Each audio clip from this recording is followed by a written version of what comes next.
unbothered, unleashed, and totally unscripted.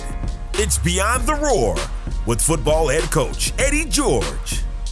So we are here, Beyond the Roar, episode 1, season 1, with my number one lady, my lovely wife, Tamara Antrice Johnson George. Okay. Right. Oh, well, yeah, this is exciting. This is the Beyond the Roar with Tennessee State. As you know, I am the new head coach for Tennessee State. That's Football. Yeah, you like that, right? Yeah. It sounds all right?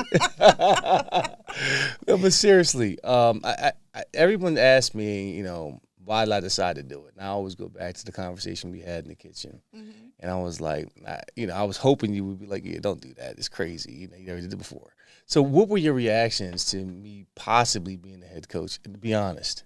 Well, when you first told me about it, I was like, he can do it, but you wouldn't be able to do your other passions. Mm-hmm. You love Broadway. You love performing. You love acting. And there was so much stuff on the horizon for you. Mm-hmm. So that was my first thought. He's going to have to give up his passions to do this. But my second thought was, he can do it. Why not? Mm-hmm. So I told you, don't hesitate. Go for it. And if it's not something you want to do, you can leave. You have options. The same thing you told me when SWV got back together. He told me, do it because you want to, not because you have to. That was a game changer for me. Yeah. So you didn't have to. This is something you wanted to do. And when you want to do it, you excel at it. Thank you. That was some great coaching tips. Look, that's what I do, bro. 23 years up in these streets. No, so it didn't bother you that the long hours that I'm here and I be away from home a lot and you want to be out the house? No. Wait, hold on. This is supposed to be actually like I'm interviewing the celebrity, like not the wife. Interview me. Go ahead. So okay. But to answer your question, it was okay with me that you stayed away a little bit more than extra. Why? I mean, baby, it's all right. I want you to do you. You just like to bed all to yourself. Oh, yeah. Yeah, there's several benefits to having you here all day. God, I'm kidding. I feel the tread marks on my back. My gosh. Oh, stop. You wasn't saying that the other night, though. Were you? Anyway, Get off. any coaching advice you can give me? I know you've given me some in the past. What if you if you were a head coach, or what kind of advice would you give me? I'm going to stop you right there because whenever I do try to input, you shut me down so hard, like it literally turns into an argument. So I promised myself I would not ask you, how's it going? I will not ask you, what are you doing? I won't tell you how I think you should try it because every time I have done that, you act like you can't stand me. And I told you. It's only but so much I'm going to put up with. Well, I'm just going off the questions. Okay. So I really didn't want to know, honestly. You come with it. I'm going to bring it. But, I thought it would be fun to hear, your perspective on, how you would coach a team. Well, you know what? What's the first thing you would do? I'm just curious. Well, let me just say this. You and I have totally different personalities. We're like yin and yang. I'm like ready to jump at the first sign of anything. He is more, let's talk about it. Let's see what we can work out. Let's see how we can make things work. And I'm like, yeah, after I go off, we can do that. So when you tell me certain things, the first thing I'm thinking is I would get in his ass. I would do this. This is what I would do because I would. That's just how I am. Now, does it work? I don't know. But you asked me how I would handle it. Oh, yeah. I'm stepping up. You're going to hear my voice. You're going to know I'm there. And you're going to wonder, if I do this, she might kill me. So I'm not going to do it. Mm-hmm. I'm not going to give you but so much space to act a fool. Right. But outside the disciplinary parts, how would you start your team? Oh, gosh. I mean, I guess you have to look at your team first. Everything starts with a team. As long as you have the right people or strong people around you who have experience, who knows what they're doing, and not even so much experience. As long as they have a grip on what they need to do and how to do it, you can give somebody a try. I always believe in giving someone an opportunity. So your team, as long as you're equipped with a team that is well equipped to do what you need them to do, and even suggest things for you that may take your game or your thoughts to another level, that's good. That's a great place to start. Then, as a coach, you have to have your team together. Now, how do you do that? That, I don't know. I don't know anything about scouting and doing all that stuff. But I do know when I watch television, I can see somebody do something well or somebody hit somebody hard. Right. And I'm like, that's what I want. Right, like you was watching the Olympics. Yeah, exactly. I want to be an Olympian. Right? I know. You go from softball but player I'm gonna do it to all. basketball player I have to volleyball dreams. player. Okay. Yeah, and marathons. So should I stop? No, should absolutely I stop not. dreaming? Not at all. Not at all. I'm going to be a volleyball player in the 2024 Olympics. Not at all. So, yeah, that's what I do. So from your perspective, how do you see the athlete, me, versus the coach? The differences, what are they? I don't know yet because I haven't really seen you coach. I haven't been here. You haven't had the team together yet. This is the first week of practice, right? I haven't been here, so I haven't seen that. But I know as a player, you were like tunnel vision. When you want to do something, you go hard like all day long. You practice all day. You yoga, you ballet, whatever it takes. So you thought that would make you improve in some way. You did it. I always say that about you and Eric and Jair. If it's something y'all want to do, unstoppable. But you the same way. Okay, but if I say pick up your clothes, I'm saying that last 23 years, and I still can't get you to do it. So yes, when you are determined, when you have a passion for something, you went there. You want me to keep it real, right? Right. Okay, you don't pick up your clothes. Can you keep your makeup off my side? Can you keep all that stuff? Do you not want me to do your makeup when you do shoots? But I listen. When you do photo shoots, do you not ask me to do your makeup? Can you get your makeup off of my side of the bathroom? Give me a bigger bathroom then. Okay. If I get you a bigger bathroom, it's gonna be more makeup and more stuff. I'm not gonna even put you out there. I knew you would never put the toilet seat down. You know I'm not getting rid of my makeup. Wow, you just going in right now, aren't you? Just damn. Hey, you asked me up here. I didn't, but you so happen to be the first guest. So damn, like anything else you want to? Well, no. Please get it off your chest. Go ahead. Like, get it off your chest. This is why I don't ask him about coaching. You're the one that's just like, you don't put the seat down. Like, damn, like. Okay. You asked me. Right. All right. Any. Okay. He's so cute. Okay. How was your quarantine? Yeah, let's just shift gears. How'd you get through quarantine? I ate my way through quarantine. I gained, 16 pounds? No, you didn't. You look amazing. Yes, I did. Oh, my God. Stop it. I can give you a compliment. I'm going to give you a compliment. If you want me to treat you like a baby all day and tell you you're perfect, you are wrong. You brought the wrong person on this show. What did I do? I'm like, okay. What motivates you now when sports and I guess when the music was taken away from you? What motivates me? Yes. Oh, gosh. Just getting up every day. I love being on the road. I love being on stage. Mm-hmm. That is my passion. I don't have to rehearse. I don't have to do nothing. As long as I can hold the mic and stand in front of people. Like, for instance, this weekend, we were in Detroit and Philly, and literally the crowd was singing to the top of their lungs, every last word. It was just, I wanted to explode. When we got out there on the stage, I wanted to intro like cartwheels. I just wanted to do something like that because I loved it. So being away from the stage for over a year and a half was misery for me. It was misery because that is what I love. Not more than my son, but like maybe 5 people below it. Mm-hmm. That's like my passion. Mm. And how about on your bucket list? Oh, I thought somebody called. Have you accomplished all? What's on your bucket list? My bucket list actually is getting smaller because I have been fortunate enough to be able to do everything I wanted to do on my bucket list. My next idea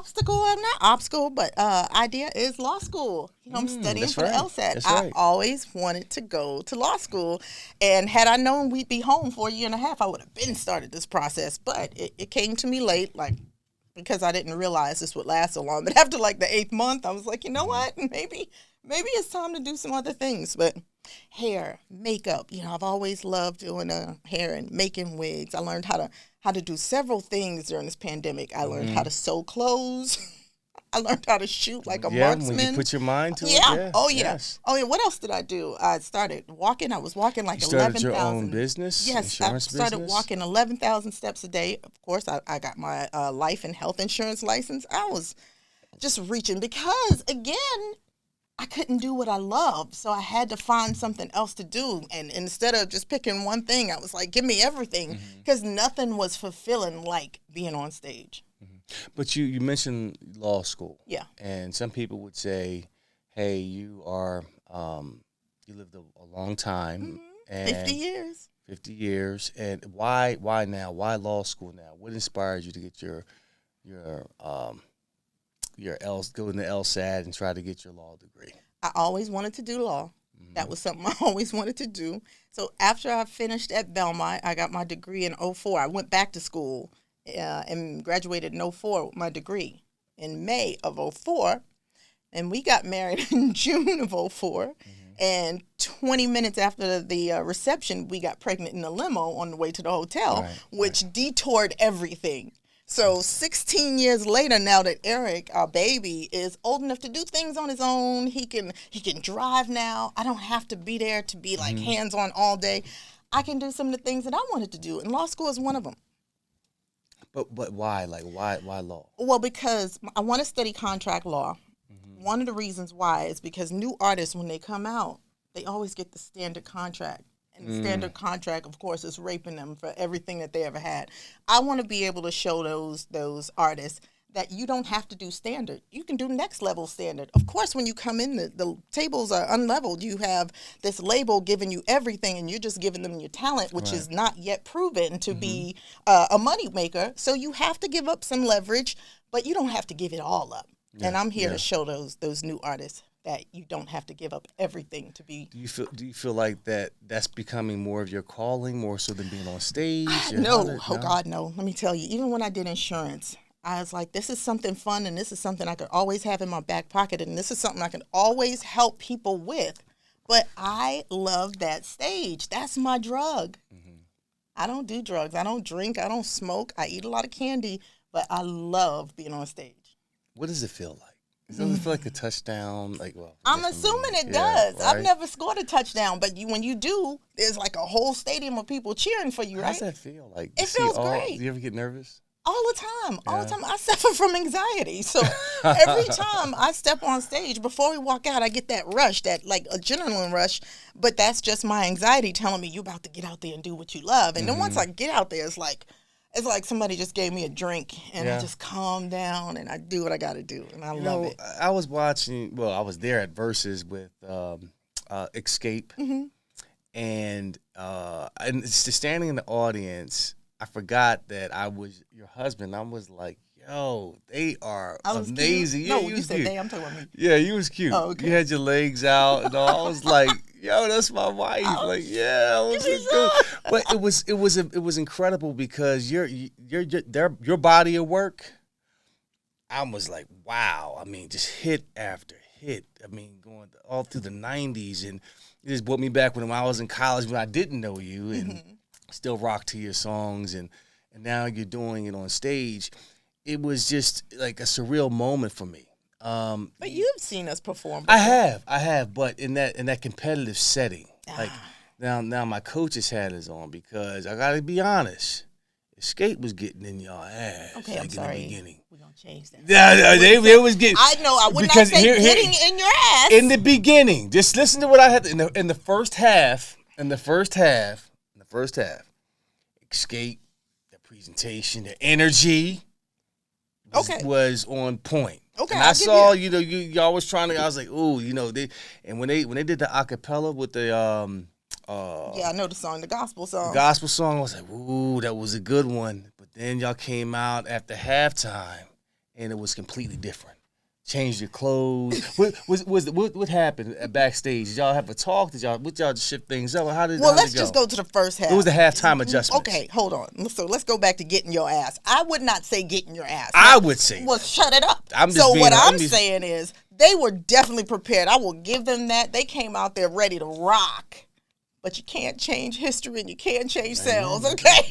So do your thing, boo. But Coco was having issues. She was having issues, and With her wardrobe. yeah. And she just didn't know how to express it or deal with it. Yeah. She didn't know how to deal with it on stage, and it came across. It really did. It came across so bad, and I was sitting there just thinking, what can we do? I was trying to get her motivated, but when we went in that back, I was like, girl, if you don't get that frown off, yeah, put that go. damn smile on. And she did. She had a wardrobe malfunction, so we changed clothes. And y'all came out she on was fire. way more comfortable. Yeah, I was like, good Lord, we cannot go down in this ship without a fight with this over some damn pants. So let me ask you this. What are your favorite SWV songs to sing? Anything and Rain. I love those two. Rain is the best. You know why I like anything though, right? Why? Because I become Wu-Tang. Just give me the rock. You do the rock. Whoa, Dirty dirty bastard. bastard. Style cuts like glass. Hey. Gotta keep it high power to the mass. Come on. Yo, Taj, another like platinum hit. Party people all around me saying that's the shit. Kaboom, Boom, guess who stepped in the room? To Cal, coming from the Charlotte now. It be me, the Roni, on the MIC with the SS double W to the V, hey. going downtown. Let me see if we all in together now. Make it more better now. Hey. See, listen, I ain't sweating no competition. Flow, going mad low like I'm fishing. Another chapter from the Wu-Tang click. Take a look or a peek. Killer bees never cease. Non-stop. Put you on the chopping block. Unorthodox. Add it to the melting pot. I do anything. I'm so into you. I'm right here. I'm weak downtown with the woo. Kaboom. Guess who stepped in the room? Say it. No. You had me in it. You had me in it.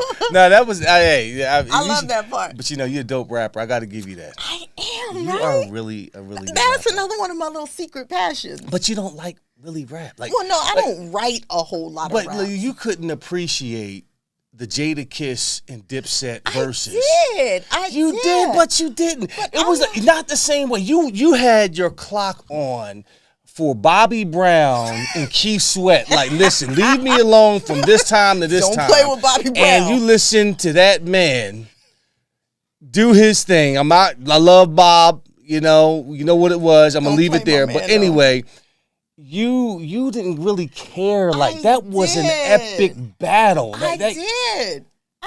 Okay. No, I did. You listened to bits and pieces. No, I did. But like, I mean, it was good. I'm from New York. That's love. But no, you know what? I'm not that kind of Name rapper. one song from Dipset. We fly, we rolling, ballin'. Okay. All right. Don't locks. ask me no more. The locks. Oh, what's the one with Puffy? Hey, you see? But I know. How can you claim to be a rapper if you don't love rap? I know them. I know. I'm horrible with names anyway. What's your name again? See? Exactly. But anyway, we're going to jump into a 2-minute warning. Okay. Our rapid fire questions. All right. Shoot. You Here ready? we go. Yeah. Now, Don't ask me nothing stupid.